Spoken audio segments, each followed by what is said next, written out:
আসসালামু আলাইকুম। আজকে মহান স্বাধীনতা দিবস। স্বাধীনতার ৫৫ বছর। এই ৫৫ বছরে কে কতটুকু স্বাধীন, কতটুকু স্বাধীনতা আপনি ভোগ করছেন, এটা আপনি নিজেরে প্রশ্ন করেন। প্রশ্ন করলে বোঝা যাবেন যে এই স্বাধীনতায় আপনাকে কতটা আপনার প্রতিদিনের জীবনযাত্রার যে মান সেখানে কতটা উন্নয়ন করতে পেরেছে, এটা নিজেরা জিজ্ঞেস করেন। এর উত্তর দুই ধরনের আসবে। এখানে আবার কিছু মানুষ তো উন্নত হয়েছে, যারা কিনা পাতলা পায়খানা পাছার মধ্যে হালকা একটু লিকুইড বের হইলেই মনে করেন এয়ার অ্যাম্বুলেন্স দাঁড়ানো থাকে, সিঙ্গাপুরে নিয়ে যায়। ওনার কাছে স্বাধীনতার ডেফিনেশন একরকম হবে। ক্যান্সার হওয়ার পরেও যে কিনা ক্যামো দেওয়া খুব জরুরি, সেই ক্যামোর সিরিয়াল পাওয়ার জন্য যে যার কিনা ৩ মাস বসে থাকতে থাকতে মারা যায়, ক্যামো দিতে পারে না, তার কাছে ঢাকা মেডিকেলে যান, আপনি ক্যান্সার হাসপাতালে যান, আপনি সোহরাওয়ার্দীতে যান, মিটফোর্ডে যান, ওইখানে যায় পরিবেশ দেখলেই বুঝবেন যে স্বাধীনতা কাকে বলে। ওই মানুষের কাছে জিজ্ঞেস করেন, ও আপনার বলে দিবে যে স্বাধীনতা কাকে বলে, এই স্বাধীনতায় ওনার জন্য কত উপকার করেছে। আজকে বাংলাদেশের যেটুকু অর্জন শুধুমাত্র একটা জায়গায়, সেটা হচ্ছে প্রবাসীরা দেশের বাইরে থাকে, এরা কিছু ডলার পাঠায়। এই ছাড়া বাংলাদেশের কোনো অর্জন নাই, কোনো জায়গায় কোনো অর্জন নাই। সেই মানুষগুলোরে গিয়ে জিজ্ঞেস করেন তাদেরকেও এই সরকার কতটুকু সুখে রাখতে পেরেছেন।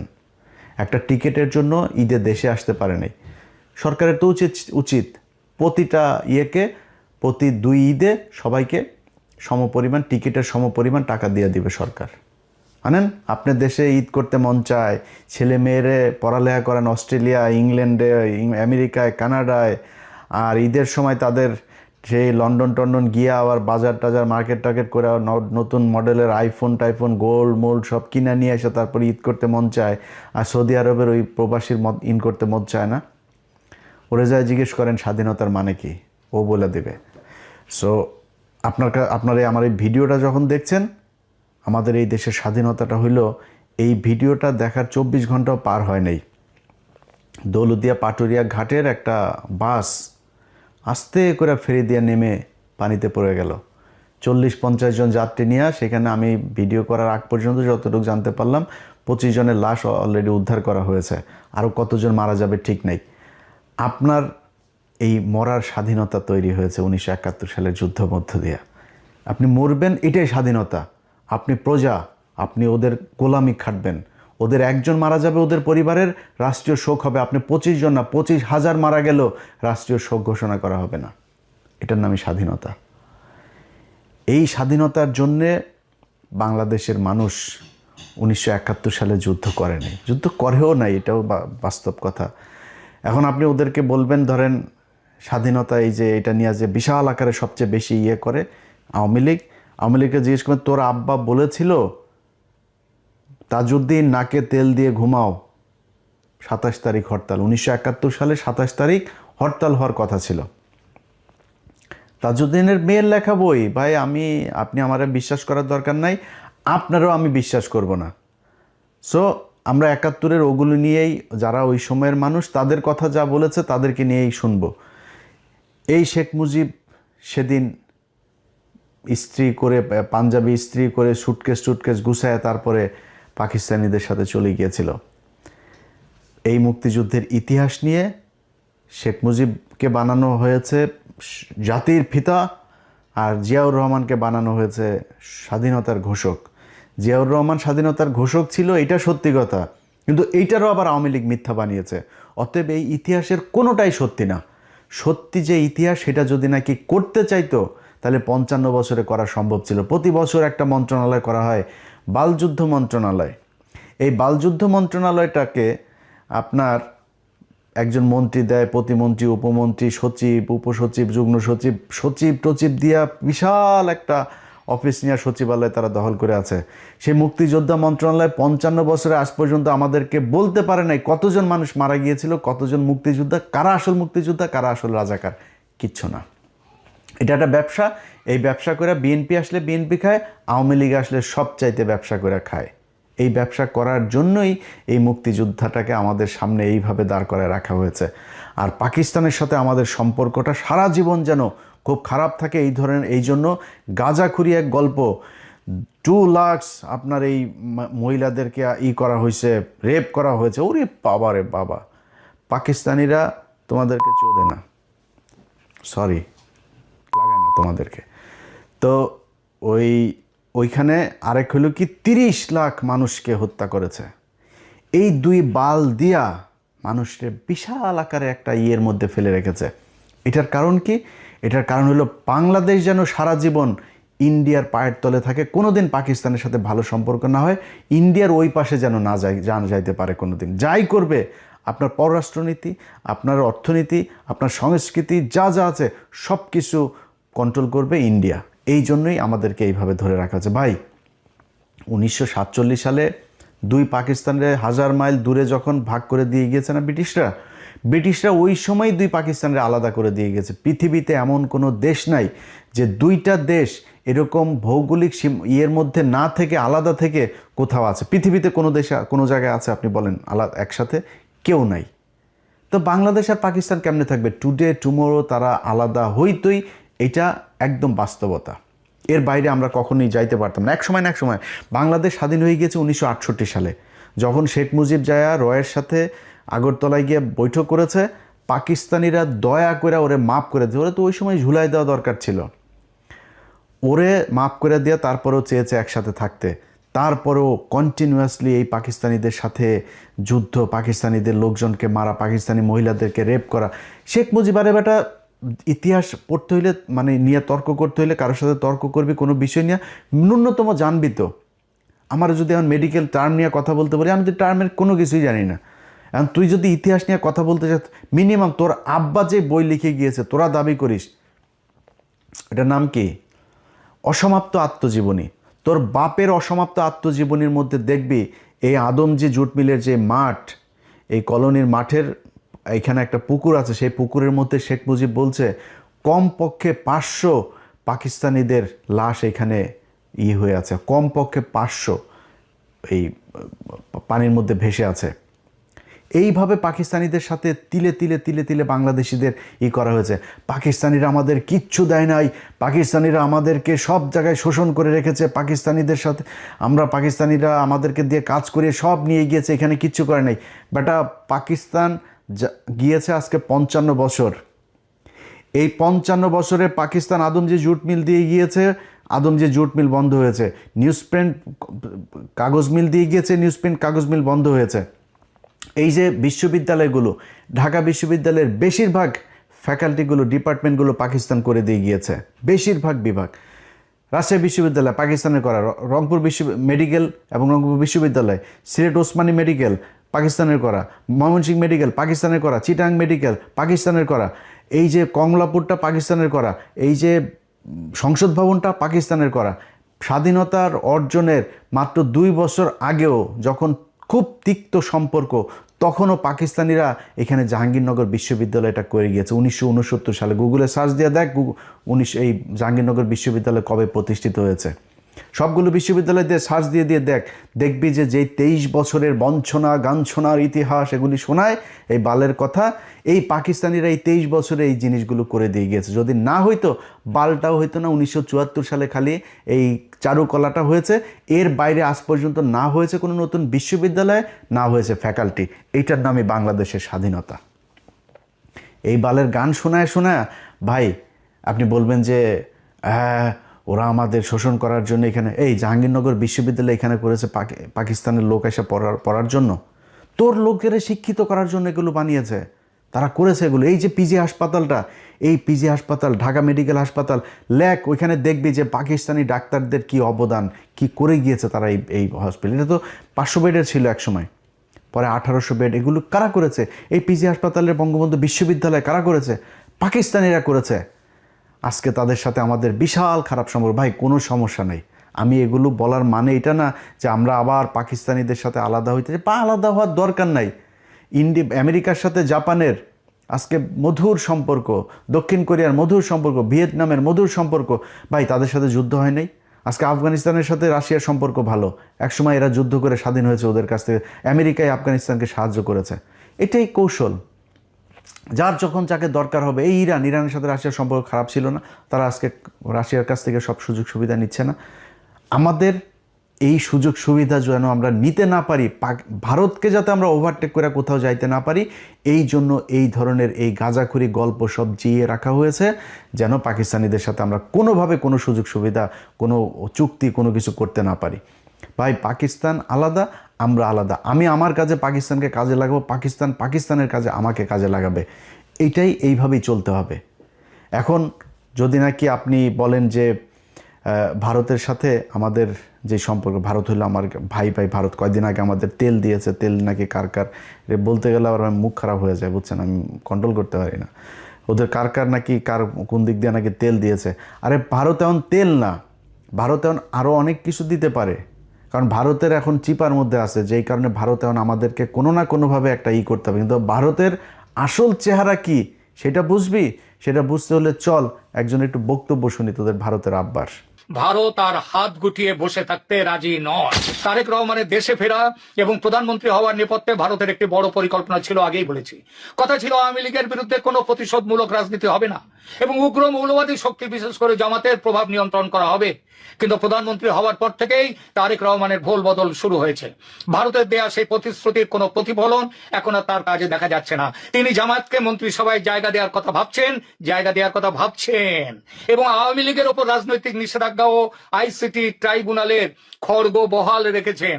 বরং চিঠি দিচ্ছেন আইসিটির রায়ের প্রেক্ষিতে শেখ হাসিনা এবং আসাদুজ্জামান খান কামালকে যাতে তাড়াতাড়ি বাংলাদেশে প্রত্যর্পণ করা হয়। দিল্লির কূটনীতিকদের মতে এটি ভারতের সাথে করা বড় ধরনের কথা খেলাপি বা বিশ্বাসঘাতকতা। আওয়ামী লীগের ওপর থেকে নিষেধাজ্ঞার খাড়া তোলার কথা আর উঠছেই না। শেখ হাসিনাকে ফাঁসিতে ঝোলাবার জন্য উল্টে ভারতের কাছে ইউনূস জমানাচ্ছে কড়া চিঠি দিয়ে প্রত্যর্পণ দাবি করছে তারেক রহমান সরকার। এসব কিসের লক্ষণ? এই সব কিছুই কি সেই পুরনো বিশ্বাসঘাতকতার নতুন সংস্করণ নয়? এটা ঠিক, তারেক রহমান সরকারের বয়স সবে 1 মাস। এর মধ্যে চরম সিদ্ধান্ত নেয়নি ভারত, তবে ঘরপোড়া গরু সিঁদুরে মেঘ দেখে ভয় পায়। তারেক সরকারের কাজকর্মে সেই সিঁদুরে মেঘের লক্ষণ কিন্তু স্পষ্ট ফুটে উঠছে। আওয়ামী লীগ নেতাদের জেল মুক্তির কোনো খবর নেই। যারা মুক্ত হচ্ছেন বিচার বিভাগের নির্দেশে নতুন মামলা দিয়ে তাদের আবার ঢুকিয়ে দেওয়া হচ্ছে জেলে।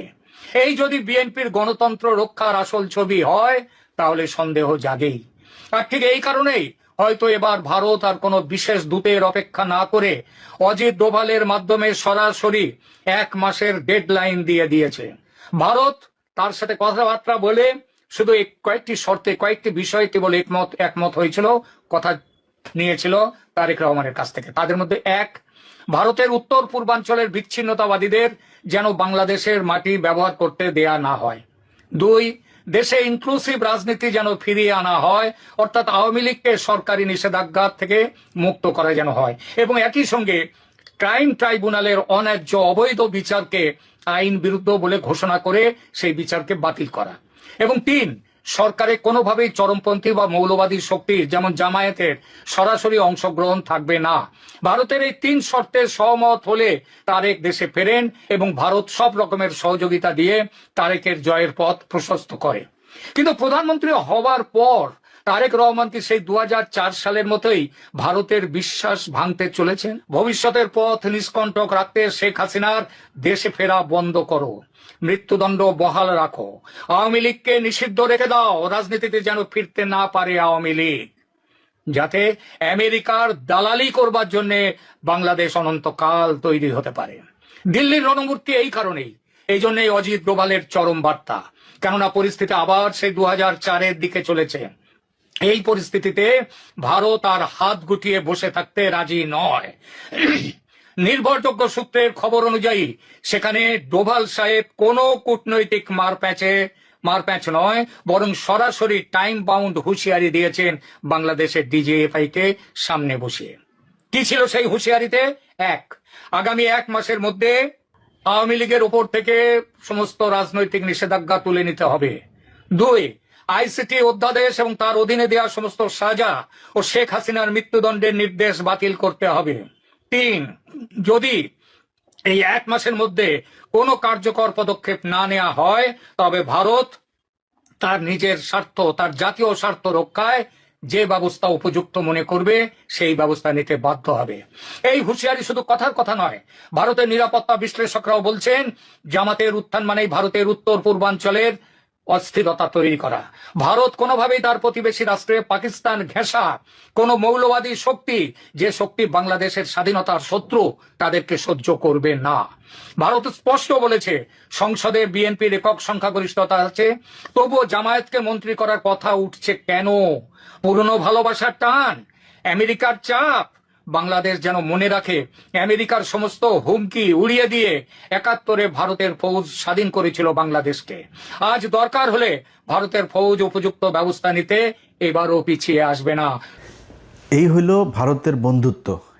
এটার শুরু আজকে থেকে না, সেই ১৯৭১ সালের ১৬ই ডিসেম্বর থেকে শুরু করে আজকে পর্যন্ত ভারত কখনো মানতেই পারে নাই যে বাংলাদেশ একটা স্বাধীন রাষ্ট্র।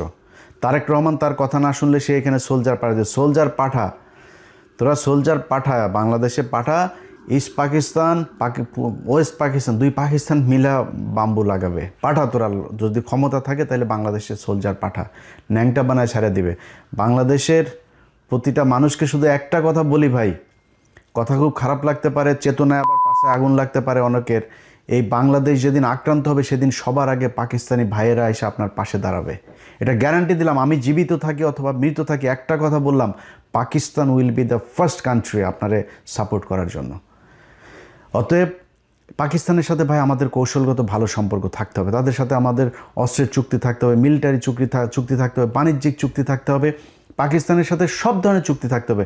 যদি না হয় তাহলে এরা সারা জীবন আমাকে এইভাবে এই ধরনেরই করে যাবে। তারেক রহমান যেই কথাগুলো আমরা এর আগে আনন্দবাজারেও শুনেছি, এই ব্যক্তিও যেই কথাগুলো বলল, আপনি চুক্তি করে এসেছেন, যদি কৌশল হয়ে থাকে, 111-এ খালেদা জিয়াকে অফার দেওয়া হয়েছে, খালেদা জিয়া বলেছে না আমি 111-এর এদের কোনো কিছু বৈধতা দিব না, পরে শেখ হাসিনাকে বৈধতা, এই প্রণব মুখার্জি তার বইতে লিখেছেন।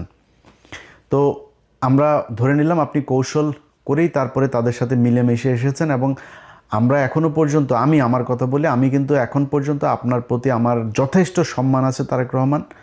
আপনার কিছু বিষয় আমি জানি, যে বিষয়গুলোর কারণে আমার বিশ্বাস যে আপনি কোনো দিন শেখ হাসিনা হবেন না, জিয়া পরিবার কখনো শেখ পরিবার হবে না, এই বিশ্বাসটা আমার আছে। এবং আপনি ঠিক সময় মতো, বিশেষ করে গত 2 দিনে জেনারেল মাসুদ এবং জেনারেল ওর আরেকজন কি মামুন খালেদ, দুইজনকে ধরার পরে আমার ভেতরে সেই বিশ্বাসটা আরও বেশি জন্মেছে যে আপনি এক এক করে সব কটাকে ধরবেন। এবং আপনারা একটা জিনিস বলে রাখি, তারেক রহমান, পৃথিবীতে কেউ সারা জীবন বাঁচে না, আপনাকে যেতে হবে, আমাকেও যেতে হবে। যদি সারা জীবন মানুষের মনে থাকতে চান আপনার বাবার মতো, তাহলে শুধু একটা কথা বলবো যে কিচ্ছু করার দরকার নেই ভাই।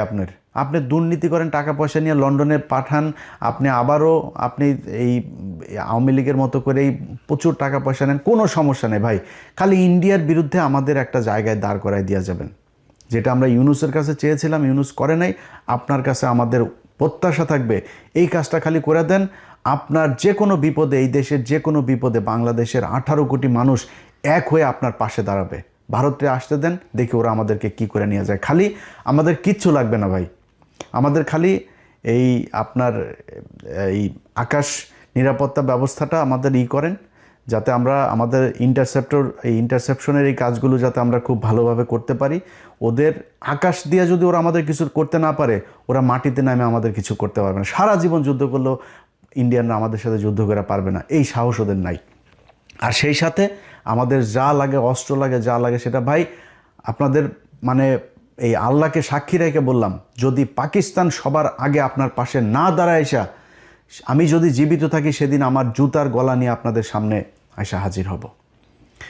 অতএব এরা যেই হুমকি ধমকি যা দিচ্ছে, আপনি এটাতে বিচলিত না হয়ে আপনার ওদের সাথে আপনাকে চোখে চোখ রেখে একটা পর্যায়ে গিয়ে কথা বলতে হবে। আপনার যতটুকু কৌশল অবলম্বন করা দরকার আপনি করেন, কোনো সমস্যা নাই। আপনাদের সামনে ভিডিওতে আজকে আমি কথা দিলাম যে বাংলাদেশ যদি ভারতের সাথে যুদ্ধ হয় এবং এই বর্তমান সরকার যদি বাংলাদেশের মানুষের পক্ষে থাকে, আমি যদি নাকি ওই দিন ফ্লাই করে বাংলাদেশে না যাই, তাহলে আমার সারা জীবন আপনি যা মনে চায়, ভীতু, কাপুরুষ, খারাপ, বজ্জাত, মানে বেঈমান, মুনাফেক, যা মনে চায় বলেন, সেদিন যদি আমি দেশে না যাই। কিন্তু ওই সরকারকে, আমার দেশের ওই সময়ের সরকারকে ইন্ডিয়ার বিরুদ্ধে যুদ্ধে অংশ নিতে হবে। অতএব আপনার যেই এই ভারত যে হুমকি আপনাকে দিয়েছে, এইটাতে আপনি তোয়াক্কা না করে আপনি বাংলাদেশের মানুষের যে চাওয়া পাওয়া, বাংলাদেশের মানুষ, প্রতিটা মানুষ এক একজন সোলজার, যদি প্রয়োজন হয় আমাদেরকে প্রশিক্ষণ দেন, যা প্রয়োজন, যত টাকার, আমরা না খেয়ে বাংলাদেশের মানুষ ঘরের থালা বাটি বিক্রি করে আপনাকে টাকা দিবে, কত টাকা কত ডলার লাগবে, কি অস্ত্র কিনতে হবে, আপনি সেগুলো কিনে এই দেশের মানুষের নিরাপত্তার ব্যবস্থা করেন। বিশেষ করে এই আপনার ইন্টারসেপ্টরের যে এইটাকে আপনাদের করতে হবে, কারণ তাদের যেহেতু যুদ্ধ বিমান, তাদের মিসাইল আছে, তাদের ড্রোন আছে, সো এই জিনিসগুলোর জন্য কি করা দরকার সেটা যার সাথে চুক্তি করতে হয়, পাকিস্তানের সাথে করতে হোক, চীনের সাথে করতে হোক, তুরস্কের সাথে করতে হোক, আমেরিকার সাথে করতে হোক, রাশিয়ার সাথে করতে হোক, যার সাথে মনে চায় করেন, করে আমাদের এই নিরাপত্তার ব্যবস্থা করেন। মাটিতে নেমে যখন ওরা যুদ্ধে নামতে আসবে, ওইটার সাথে বাংলাদেশের মানুষ ফাইট করবে, সেটার জন্য আমাদের প্রশিক্ষণ দেন, যা প্রয়োজন সেটা করেন, এই দেশের মানুষ জীবন দেওয়ার জন্য প্রস্তুত। আমরা অন্তত গত 15 বছরে এরকম একটা প্রজন্ম তৈরি করেছে, যে প্রজন্মটা এই দেশে ভারতের বিরুদ্ধে যুদ্ধ করে শহীদ হওয়ার জন্য মুখিয়ে আছে। কে বিএনপি করে, কে জামাত করে, কে কোন দল করে, চরমনাই করে না কি করে, ইন্ডিয়ার প্রশ্নে সবাই এক।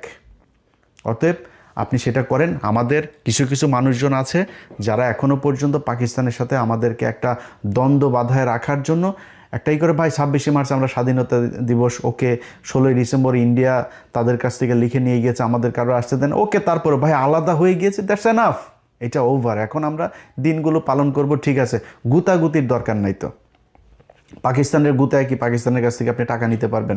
পাকিস্তান আপনার এখানে না আসলে পাকিস্তানের কী হবে? পাকিস্তানের ল্যান্ডের অভাব আছে? আমার মেয়ে 1,44,000 বর্গ কিলোমিটার, ওর 6,80,000 না কত হাজার বর্গ, আমার চাইতে এরকম 5টা রাষ্ট্রের মতো ওর একটা দেশ, মানুষ আমাদের চেয়েও কম, তো ওদের আমাদের জায়গা দরকার আছে নাকি? আমার এখানে আছে কি? আছে কিছু বাংলাদেশে। এখন ওরা আমাদেরকে, এই কিছু মানুষজন আছে যেগুলো এই দ্বন্দ্ব বাধায় রাখার জন্য ইচ্ছাকৃতভাবে, দেখেন সবশেষ খেলাটার কথা বলে আপনাদের শেষ করি। সবশেষ খেলার ক্রিকেট খেলাটায় বাংলাদেশ 3টা ম্যাচ খেললো। 3টা ম্যাচের মধ্যে প্রথম ম্যাচে আপনার মেহেদী হাসান মিরাজ, সালমান আগা তাকে আউট করলো। দেখেন এই পাকিস্তান মাত্র কয়দিন আগে ভারতের সাথে যখন বাংলাদেশ খেলতে যাবে না ভারতে, একমাত্র পাকিস্তান এসে আমাদের পাশে দাঁড়াইলো, আর কেউ দাঁড়ায় নাই। অনেকে বলে হ্যাঁ পাকিস্তান তো পরে খেললোই, পাকিস্তান বলে লাভ হইলো কি, শুধুই ফাঁকা আওয়াজ দিল। আরে বেটা, ফাঁকা আওয়াজ তোর কোনো বাপ দিয়েছে? পাকিস্তান দিয়েছে। ওইটা দেওয়াতে লাভ হয়েছে না লোকসান হয়েছে সেটা বিসিবির এই যায় জিজ্ঞেস কর, তারপরে জানতে পারবি।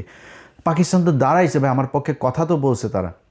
এর পরপর তারা সিরিজ খেলতে আসলো আমাদের এখানে, তো তারা তো বন্ধুর মন নিয়ে আসছে ভাই। বাংলাদেশের একটা মানুষ যদি ওইখানে পাকিস্তানে যায় না, দেখেন পাকিস্তানের মানুষ ওরে মনে হয় হারানো ভাই খুঁজে পাইছে। খাবারের বিল নেয় না, গাড়ির ভাড়া নেয় না, জোর করে বাড়িতে ঢুকায় নিয়ে যায়, নাস্তা খাওয়ায়, থাকতে জায়গা দেয়, এরকম অবস্থা। সেই দেশের একটা মানুষ, সে ব্যাটসম্যান যখন সালমান আগাও ব্যাটটা নিয়ে ও দৌড় দিয়েছিল বল আনার জন্য, বাট পরে রান নেয় নাই।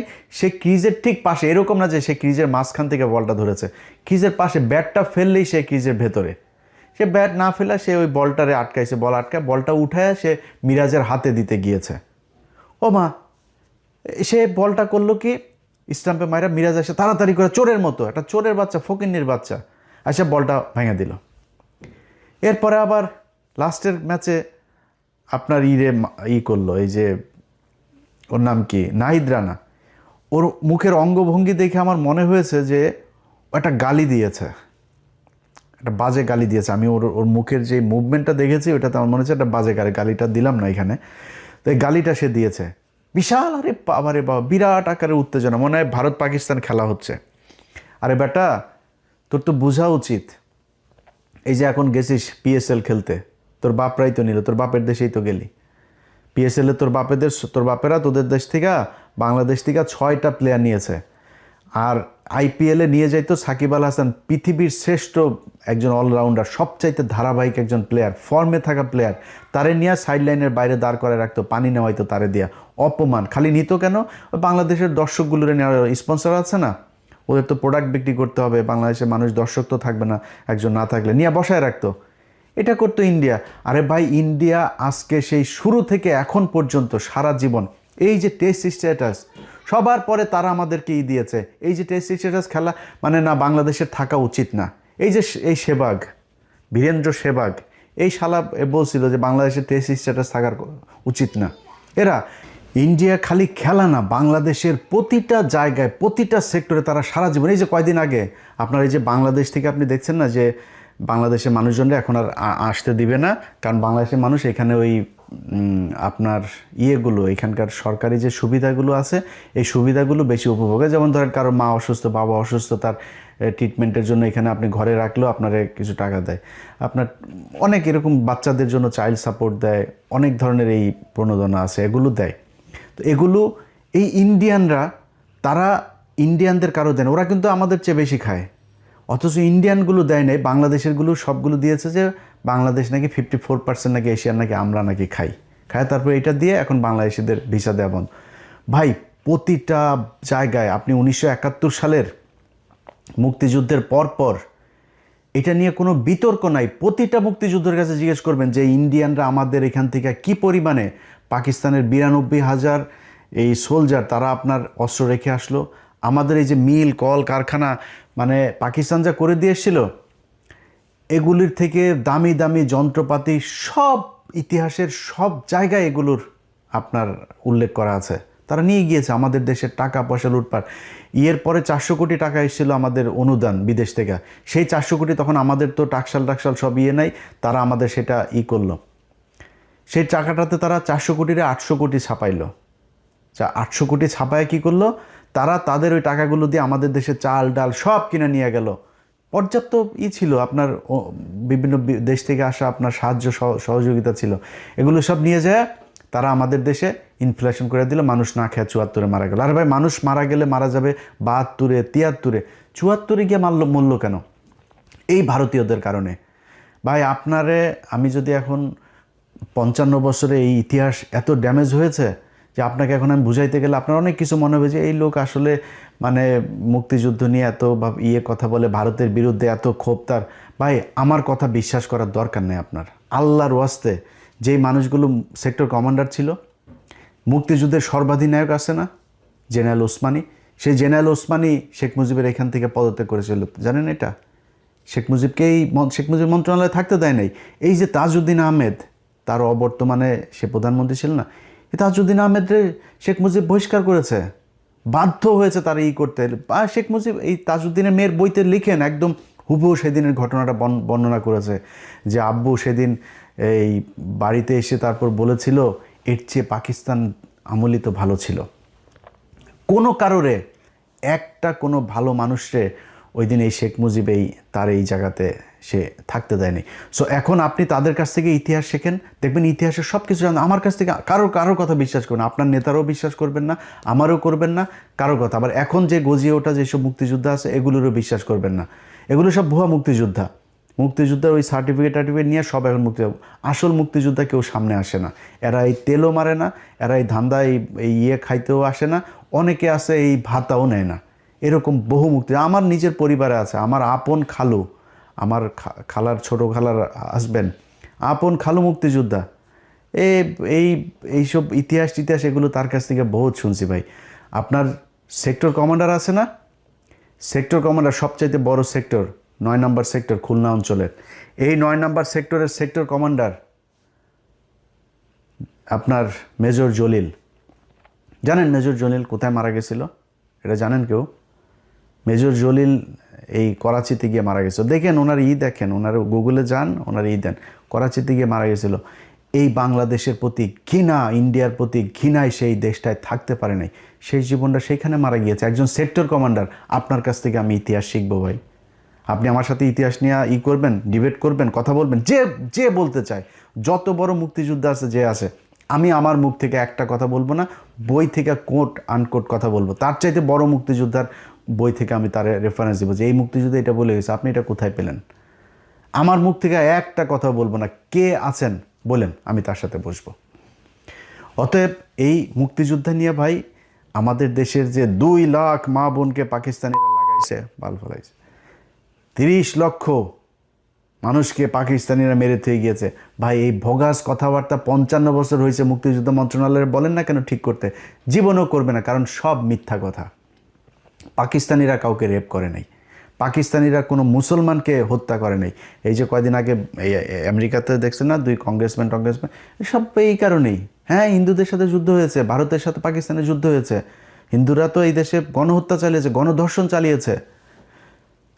তো এখন কি বলবেন এগুলোরও নিয়ে? এই যে 3 লাখ 30 লাখ 2 লাখ এগুলোর করেন না কেন? আমরা তো চাই কারা কারা ধর্ষিত হয়েছে, কাদের কাদের ইয়েতে পাকিস্তানের পয়দা হয়েছে, আমরা এটা দেখতে চাই। দেখান, বলেন। আপনাদের তালিকা নাই কেন? আপনারা এখনও করেন না কেন? যে মারা গিয়েছে তার তো আর মান সম্মান নাই, খুঁজে বার করেন দেখি। মুক্তিযোদ্ধা তো এখনও জীবিত আছে, খোঁজ নেন। নাম বলার দরকার নাই, কোনো নারীর নামও বলার দরকার নেই, এমনিতে আপনি সংখ্যাটা আমাদের জানান দেখি কোথায় কে করছে। এইসব ভগাস কথাবার্তা ভাই।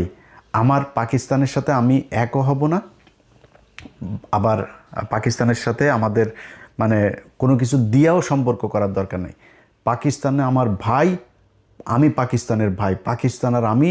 এই ভারত যতবার হুমকি দিবে ততবার পাকিস্তানের সাথে মিলে আমাদেরকে ভারতকে প্রতিহত করতে হবে সব দিক থেকে। ওর 7 সিস্টার থেকে শুরু করে খালিস্তান, ওইদিকে পাঞ্জাব, ওইদিকে কাশ্মীর, সবখানে পাকিস্তান বাংলাদেশ মিলে একসাথে ওদেরকে ধরতে হবে। এইটা যেদিন ঠিক করতে পারবেন, এই বাংলাদেশে কোনো সমস্যা থাকবে না।